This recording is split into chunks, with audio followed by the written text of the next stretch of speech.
અપૂર્ણ પ્રભુતા. હવે જુઓ, આ મેન્ડલના અભ્યાસની મર્યાદાઓ છે. શબ્દ સમજો, અપૂર્ણ પ્રભુતા. અરે મેન્ડલ કઈ ગયા હતા? પ્રભુતા, પ્રભાવિતા. અહીંયા અપૂર્ણ પ્રભુતા. જો મેન્ડલના કાર્યની આ મર્યાદાઓ છે. મેન્ડલ જ્યારે આ બધું કહીને વયા ગયા ને પછી આ ધ્યાનમાં આવી છે. મેન્ડલે તો એવું જ વાત કરી હતી કે હંમેશા કોઈ પણ લક્ષણ માટેના કારકો જોડમાં હોય અને જ્યારે જોડમાં રહેલા કારકો વિષમયુગ્મી હોય, અસમાન હોય, ત્યારે એક પ્રભાવી હોય ને એક પ્રચ્છન્ન હોય. એટલે એકની અભિવ્યક્તિ થાય ને બીજાને ન થાય. આવું સ્પષ્ટ એને કહી દીધું. પ્રથમ નિયમ, આનુવંશિકતાનો પહેલો નિયમ, પ્રભુતાનો નિયમ. પણ ત્યાંના પછી કેટલીક બાબતો ધ્યાનમાં આવી, એની મર્યાદાઓ ધ્યાનમાં આવી. જોજો એના અભ્યાસની. અને પછી આ ખબર પડી. તો એના માટે એક અપૂર્ણ પ્રભુતાની વાત. જ્યારે વટાણા ઉપર પ્રયોગ થયા અને અન્ય વનસ્પતિઓમાં આવા અન્ય લક્ષણોને ધ્યાનમાં લઈને પ્રયોગ કરવામાં આવ્યા, તો આ અભિવ્યક્તિના સંદર્ભમાં આવા પ્રયોગોને પુનરાવર્તિત કરવામાં આવ્યા. મેન્ડલ કરીને વહી ગયા ત્યારે મોટું બહુ ધ્યાનમાં આવ્યું. ત્યાર પછી વટાણા અને અન્ય વનસ્પતિ ઉપર આવા કેટલાક લક્ષણોને ધ્યાનમાં લઈ અને એના પ્રયોગોને પુનરાવર્તિત કર્યા. ત્યારે ખબર પડી કે ક્યારેક F1માં એવા પ્રકારનું સ્વરૂપ પ્રકાર પ્રાપ્ત થાય છે. જો કેવું કે જે બે પૈકી એક પણ પિતૃ સાથે મળતું આવતું નથી, એની વચગાળાનું મળે છે. એટલે અત્યાર સુધી મેન્ડલનો પ્રયોગ શું કહેતો હતો કે જ્યારે F1 પેઢીની અંદર બે પિતૃઓમાંથી એકની અભિવ્યક્તિ થાય ને એકની નહીં થાય. પણ આવા અન્ય વનસ્પતિ ઉપર કે એના ઉપર પ્રયોગો ફરી કર્યા, વટાણા ઉપર પણ કર્યા, પણ લક્ષણો થોડાક ફેરવેલ. અને કેટલીક બાબતો અન્ય વનસ્પતિ અને વટાણા ઉપર પ્રયોગ કરતા એવું મળ્યું કે જે F1 પેઢીની અંદર પિતૃ પેઢી પછી F1 પેઢીનું જે લક્ષણ મળવું જોઈએ એ બેમાંથી એકને લગતું હતું ને, બેમાંથી એક એની વચગાળાનું લક્ષણ આવ્યું. અને આવું શ્વાન પુષ્પની અંદર જોવા મળ્યું. આ શ્વાન પુષ્પ એટલે ડોગ ફ્લાવર પણ કહેવાય, અથવા સ્નેપડ્રેગન, અથવા તો એના વૈજ્ઞાનિક નામમાં લઈ જાય તો એન્ટેરિનમ સ્પીસીસ. એમાં અપૂર્ણ પ્રભુતા જોવા મળી. અને એ સમજવા માટેનું શ્રેષ્ઠ ઉદાહરણ છે. કેવી રીતે? તમે જુઓ, હવે એમાં એણે એક લાલ પુષ્પ અને સફેદ પુષ્પ આ બે વચ્ચે સંકરણ કર્યું. તમે સમજી લ્યો કે માનો કે લાલ પુષ્પ માટેનું જવાબદાર જનીન છે અને આપણે ધારી લઈએ કે R છે.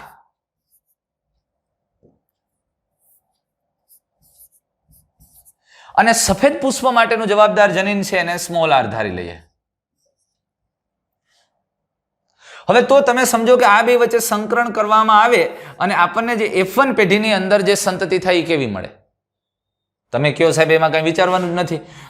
તમે કયો બેમાંથી એક જેવી મળશે, કેના જેવી મળશે એ આપણને ખબર નથી, કરાવ્યા પછી ખબર પડે. હવે સમજો આમાં જન્યુઓ કેવા સર્જાતા હોય, તો કે આમાં જન્યુઓ કેપિટલ R સર્જાશે. આના જન્યુઓ કેવા સર્જાશે, તો કે સ્મોલ r સર્જાશે. બે વચ્ચે ફલન થાય તો જનીન બંધારણ તો આવું જ સર્જાશે ને. Capital R small r, capital R small r, capital R small r, capital R small r, આવું થશે ને. પણ તમે વિચારો કે આ F1 પેઢી છે, એ F1 પેઢીના બધા જ છોડ છે એના પુષ્પનો રંગ કેવો હશે? તમે કે સામાન્ય સ્થિતિમાં મેન્ડલે જે પ્રયોગ કરીને વહી ગયો એના આધારે આપણે એવું કહી કે આ બધાય છોડ બેમાંથી એકની અભિવ્યક્તિ દર્શાવશે. આપણને ખબર નથી કઈ પ્રભાવી છે, જે પ્રભાવી હશે એની અભિવ્યક્તિ દર્શાવશે. મેં કેપિટલ R આને લખ્યું છે તો તમને એમ થાય કે આ બધાય પુષ્પ લાલ હોવા જોઈએ. આવું થાય ને આપણને, આમ થાય કે આ બધાય પુષ્પ લાલ હોવા જોઈએ. અરે આવું ન થયું. અરે ન થયું તો શું થયું? આવું ન થયું તો શું થયું? અરે થયું કંઈક આવું જુઓ. પરિણામ સ્વરૂપે F1 પેઢીના બધા જ પુષ્પ ગુલાબી મળ્યા.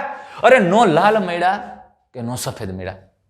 અને આમનું જનીન બંધારણ તો આપણે જોઈ ગયા એ પ્રમાણે કેવું હોય? આનું જનીન બંધારણ તો આ જ હોય ને, કેપિટલ R ને સ્મોલ r. તો જો આ કેપિટલ આ લાલ પુષ્પ પ્રભાવી હોત તો આ પુષ્પ લાલ થવું જોઈએ. અરે જો સફેદ પુષ્પ પ્રભાવી હોત તો સફેદ થવું જોઈએ. ન થયું. ગુલાબી પુષ્પ મળ્યા. નો સંપૂર્ણ લાલ અભિવ્યક્તિ થઈ કે ન સંપૂર્ણ સફેદ અભિવ્યક્તિ થઈ તો ગુલાબી પુષ્પ મળ્યા. હવે આ ગુલાબી પુષ્પ એટલે F1 પેઢીના બધા જ છોડની અંદર પુષ્પ ગુલાબી મળ્યા. હવે આ F1 પેઢીના જે પુષ્પ હતા, છોડ હતા, એમાં ને એમાં સ્વફલન કરાયું. F1 પેઢીમાં સ્વફલન કરાવ્યું તો F1 પેઢીને કારણે સ્વફલન કરાવવાથી જે પુષ્પ મળે, હવે તમે સમજો, આમાં F1 પેઢીના જે હતા એની સ્વફલન કરાયું. હવે સ્વફલન તમે કરો એટલે આ બેનું જનીન બંધારણ તો કેપિટલ R સ્મોલ r છે. આમાં જન્યુઓ કેવા સર્જાય? તો કે કેપિટલ R અને સ્મોલ r. આના જન્યુઓ કેવા સર્જાય? તો કે કેપિટલ R અને સ્મોલ r.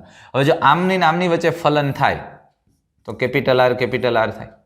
આમની ને આમની વચ્ચે ફલન થાય તો કેપિટલ R સ્મોલ r થાય. આ બે વચ્ચે થાય તો કેપિટલ આર સ્મોલ આર થાય, અને આ બે વચ્ચે થાય તો સ્મોલ આર થાય.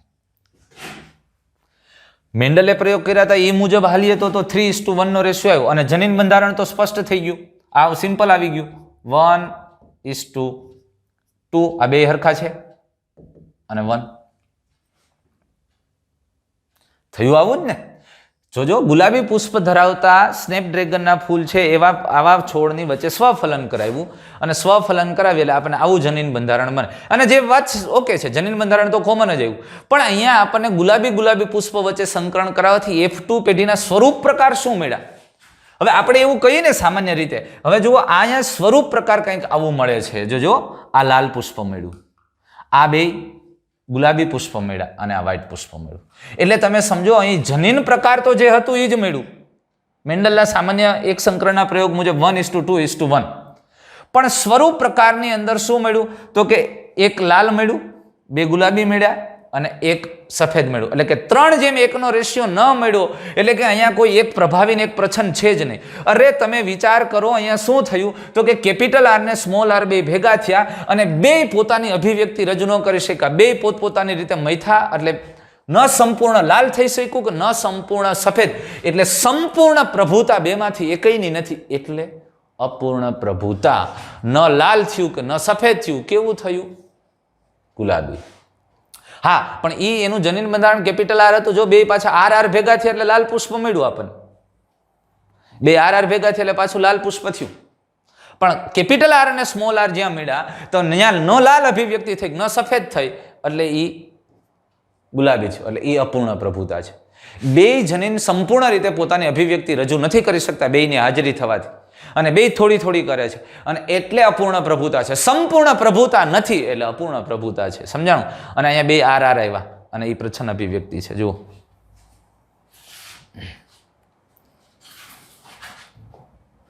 ત્યાર પછી પ્રભાવિતાની સંકલ્પનાનું સ્પષ્ટીકરણની વાત કરી. પ્રભાવિતાની સંકલ્પના, હવે કેને કહેશું પ્રભાવિતાની સંકલ્પના? આ પ્રભુતા કેવી રીતે રજૂ થાય છે એ શું છે? Explanation of the concept of dominance. કેને બહુ અગત્યનો ટોપિક છે, બહુ અગત્યનો ટોપિક છે, સમજવા જેવો. પ્રભાવિતા વાસ્તવમાં શું છે અને કેટલાક પ્રચ્છન્ન છે તો એ કેમ છે, આવી બાબતો. તો આ પ્રશ્નોને સમજવા માટે તમારે ચોક્કસ જનીનના કાર્યને સમજવું પડે, અને આ કાર્યને સમજવું હોય એટલે તમે સમજો કે જનીનના વિશિષ્ટ લક્ષણને અભિવ્યક્ત કરવા માટેની માહિતી એ જનીનમાં રહેલી છે, એ જીનમાં, એ કારકમાં રહેલી છે, અને એના વિશે આપણે આગલા ચેપ્ટરમાં બહુ ડિટેલમાં ભણવાના છે. પણ અત્યારે હું તમને એમ કહું કે આપણે જેને અત્યાર સુધી ટી ધારતા હતા અથવા તો એક જનીન તરીકે ધારતા હતા, એ જનીન શું છે? ખરેખર એ એક ડીએનએ હશે, કારણ કે મેન્ડલને તો ખબર જ નહોતી. પણ આ જે જનીન છે, અથવા તો આપણે જેને ટી ધાર્યું હતું, આ દ્રવ્ય એને આપણે ટી ધારીને બેઠા હતા, એ ખરેખર કોઈ એક ડીએનએ છે, એ જનીન છે. અને એ જનીન પાસે, આ ડીએનએ પાસે એવી માહિતી છે કે એ લક્ષણને અભિવ્યક્ત કરાવે છે. આ ડીએનએ છે ને આના જેવું બીજું ડીએનએ છે, જેને એકને આપણે કેપિટલ ટી કીધું, આના કરતાં થોડુંક જુદું પડતું હશે એવું બીજું ડીએનએ છે, એ થોડું જુદું પડતું હશે, જેને આપણે સ્મોલ ટી કહીએ છીએ. તો આની પાસે કંઈક માહિતી છે ને આની પાસે માહિતી છે. આની પાસે શું માહિતી છે? કઈ માહિતી છે? અરે એ કેવી માહિતી ધરાવે છે? એ માહિતી લક્ષણની અભિવ્યક્તિ કરાવે છે. આ ડીએનએમાં એવી કંઈક માહિતી છે કે જેને લઈને લક્ષણની અભિવ્યક્તિ થાય ને છોડ ઊંચો થાય. આ ડીએનએ પાસે પણ એવી કંઈક માહિતી છે કે માહિતીને લઈને એનું લક્ષણ અભિવ્યક્ત થાય, છોડ નીચો થાય છે. એટલે જનીન કંઈક એવી બાબત છે અથવા તો એ વિશિષ્ટ લક્ષણને અભિવ્યક્ત કરવા માટેની માહિતી ધરાવે છે. કોણ? જનીન, એટલે કે ડીએનએ. તો તમને એ ખબર છે કે કોઈ દ્વિકીય સજીવ છે, એ દ્વિકીય સજીવમાં એલેલ જોડ સ્વરૂપે હોય. એલેલ છે એ જોડ સ્વરૂપે આવેલું છે, અને પ્રત્યેક જનીનની બે નકલ હોય છે. એટલે દ્વિકીય સજીવ છે એમાં કાં તો કેપિટલ ટી અથવા તો કેપિટલ ટી, અથવા તો સ્મોલ ટી.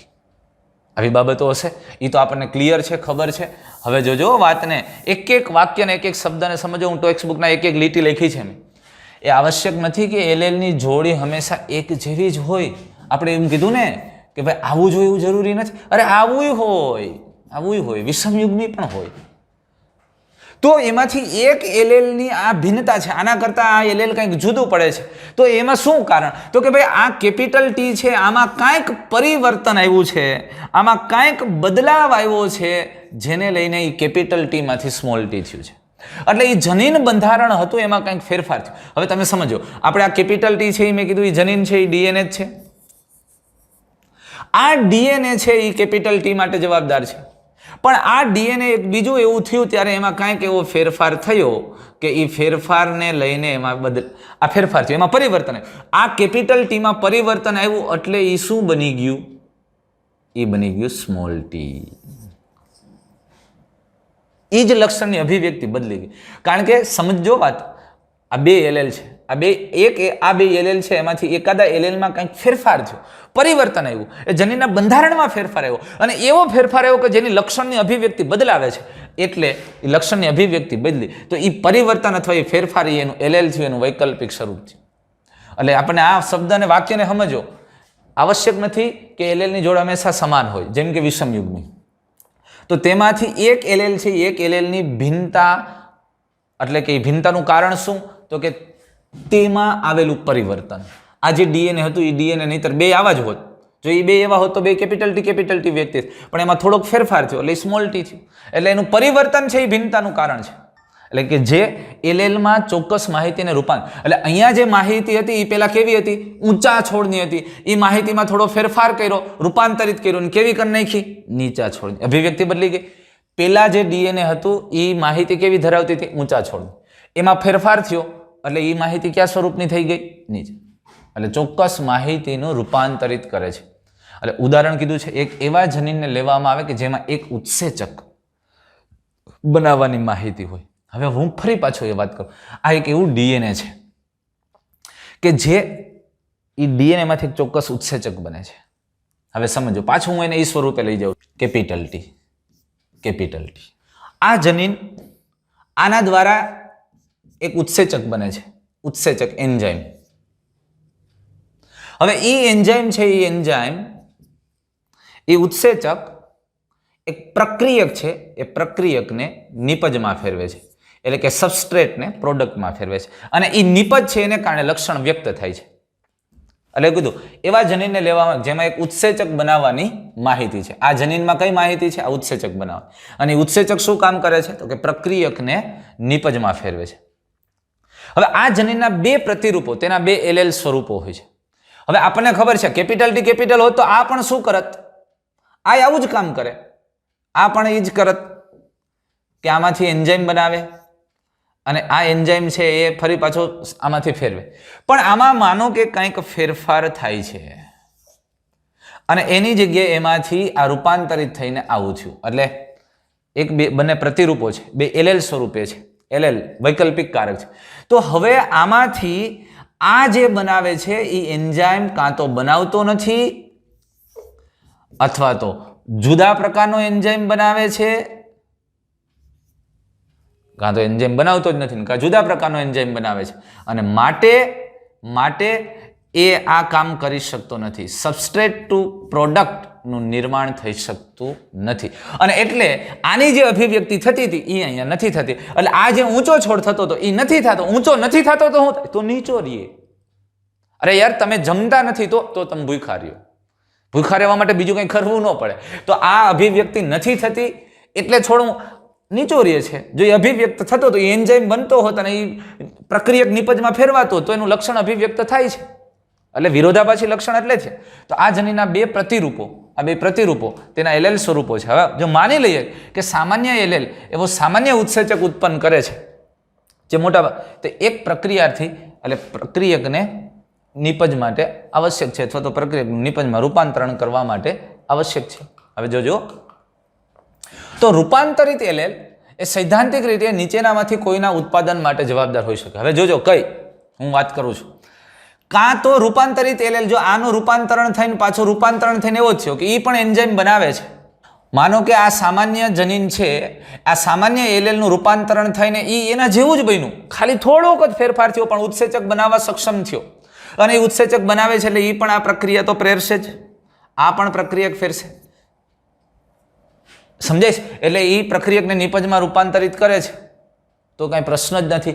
તો સ્વરૂપ તો હતું એ જ આવશે. આમાં જે અભિવ્યક્ત થતું હતું એ જ સ્વરૂપ આમાં અભિવ્યક્ત થશે. એટલે આપણે જોઈને તો એને એમ આને કેપિટલ ટી કહેશું તો આને પણ કેવું કહેશું? કેપિટલ ટી નામ આપશું, કારણ કે અભિવ્યક્તિ બેયની કેવી છે? કોમન છે. પણ જોજો, જો આમાં રૂપાંતરણ થઈને બિન કાર્યક્ષમ ઉત્સેચક, એટલે કાંઈ ઉત્સેચક બનાવે પણ બિન કાર્યક્ષમ બનાવે છે, અથવા તો એ ઉત્સેચક બનાવતો જ નથી, એ ઉત્સુક નહીં પણ ઉત્સેચકનું નિર્માણ જ નથી થતું. સમજાય? એક સામાન્ય જનીન તમે લીધું, આ સામાન્ય જનીનમાં ફેરફાર થયો અને રૂપાંતરણ થઈને પાછું એ જનીનમાં ફેરફાર થયો પણ એ એન્ઝાઇમ બનાવવા માટે સક્ષમ થઈ ગયું. રૂપાંતરણ થઈને ઉત્સેચક બનાવે અને ઉત્સેચક બને છે એટલે પ્રક્રિયકનું નિપજમાં રૂપાંતરણ થાય અને એટલે અભિવ્યક્તિ કોમન રહે. આની અભિવ્યક્તિ એ છોડ ઊંચો રહે અને આની અભિવ્યક્તિમાં એ છોડ ઊંચો રહે.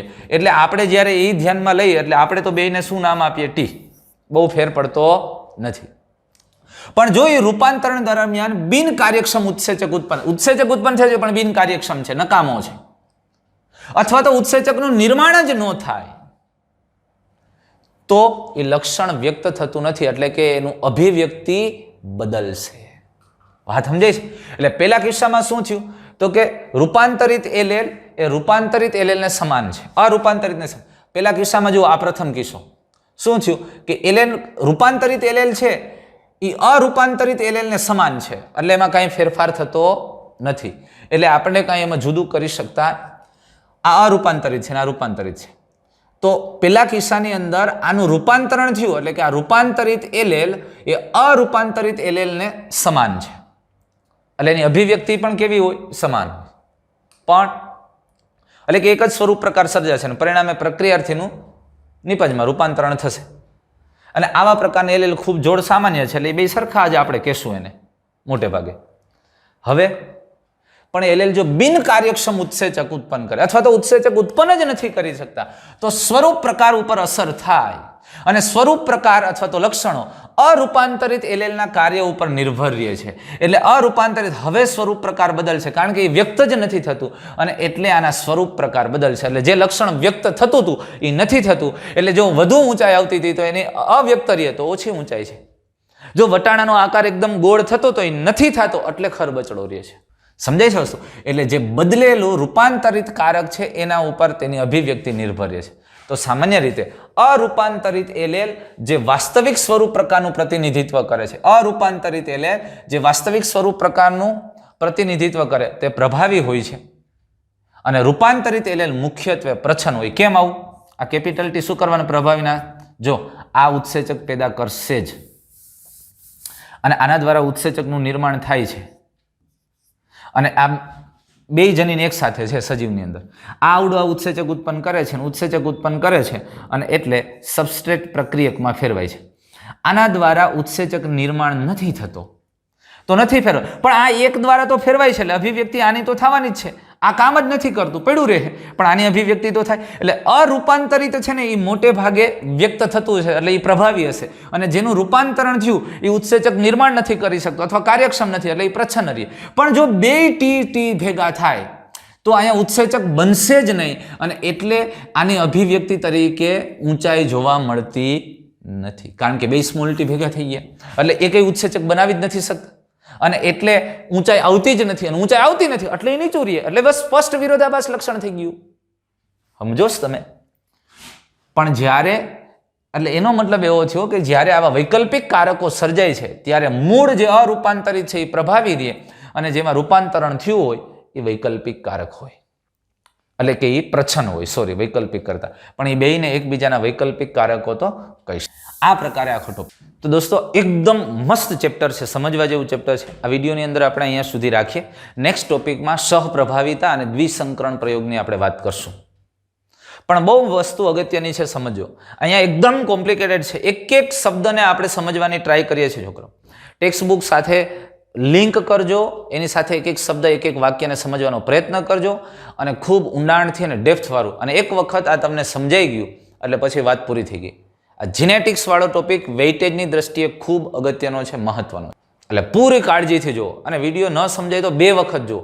ક્લિયર કરવાનો પૂરો પ્રયત્ન આપણો કરેલો છે અને મજા આવે એવું ચેપ્ટર છે. એમાં રસ કેળવો અને આમ લોજિક, તાર્કિક શક્તિ, કલ્પના શક્તિ હોય ને ત્યારે આ થાય. અને આવા ચેપ્ટર દાદુ માણસો ભણી શકે, આ ગમે એનું કામ છે. એટલે મસ્ત રીતે ઇન્ટરેસ્ટથી ભણો, બરોબર. ઓકે, હવે નેક્સ્ટ વિડીયોમાં મળશું સહપ્રભાવિતા દ્વિસંકરના પ્રયોગ સાથે.